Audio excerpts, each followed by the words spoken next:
Hello everyone and welcome back to another video. Today we're going to see how to unlock spicy mode and enable not safe for work on Grok AI. So before starting, make sure you meet the following conditions: that you have an active Grok AI subscription, you are using the Grok mobile app, or your region supports premium Grok features. Now launch the Grok app on your device and sign in with your account. Tap the Imagine tab in the app, either generate a new image or upload an existing one, and wait for the image to finish processing.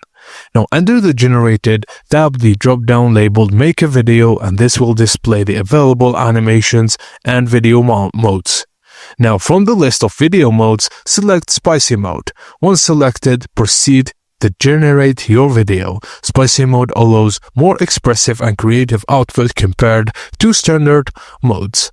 And that's it, guys. As simple as that. Thank you for watching, and please don't forget to like and subscribe for more tips and tricks like this.